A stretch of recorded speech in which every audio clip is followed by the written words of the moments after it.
that Russia has been financing Taliban in Afghanistan. Russia has paid Taliban for every killed soldier of the US and coalition forces. If there has been any Norwegian who has been killed in Afghanistan, it is very likely that Russia has paid a reward to Taliban for these deaths. This makes Russia openly a state sponsor of the terrorism. But this revelation to the public hasn't caused any new sanctions. So how come that a country which invaded an independent state, which has violated hundreds of international laws, hundreds of the agreements, a country that is openly sponsoring terrorism, is still considered part of the world organization, and we are still discussing how to do business with this country. Russia is back as the #2 exporter of gas to Europe. Russia is trading oil. We call this a shadow fleet, but this shadow fleet is very visible because these vessels are going through Danish Straits, they're going through La Manche, and every time these ships are registered. We could sanction them, we could block them, but there is no political will. No one wants to really punish Russia and cut their cash flow.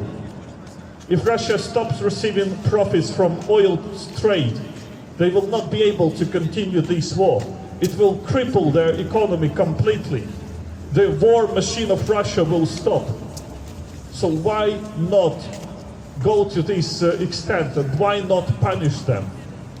The state-sponsored terrorism.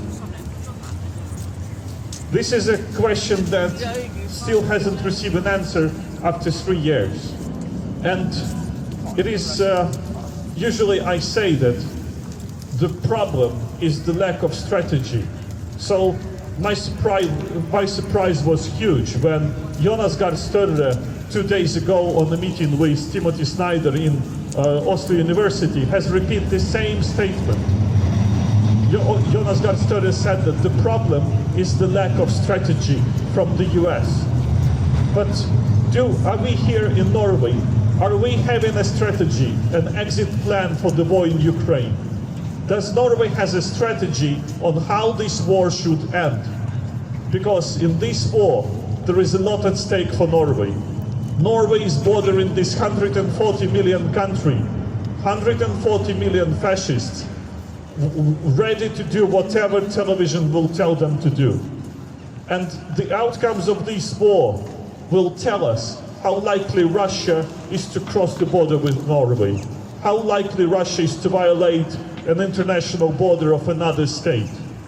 It is the risk of war here that is palpable, that is something that we have to solve by supporting Ukraine. I really hope that the government has a strategy which it cannot publicly declare, but there must be a strategy.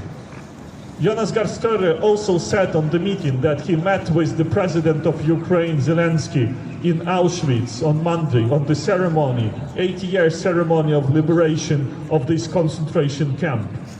And Jonas Gahr Støre, he was in Ukraine. He has been to the places which has been affected by the Russian assault, places which has been under Russian occupation. He said he still remembers the smell from the underground of the school where Russians have created a torture chamber. And he says that everyone has to do more, as a government, as an individual, to support Ukraine. So what exactly is lacking for Norway to do more to support Ukraine is also a question that we have been asking, not only us. The leader of Venstrepartiet, Guri Melby, she also has been asking the same question in the government, in the parliament. It was a written question. Why exactly this package? Why exactly government thought that this is enough? And government answered, we know this is not enough. We will do more, but later. But now we are talking about survival of Ukraine today, tomorrow, and later may never come.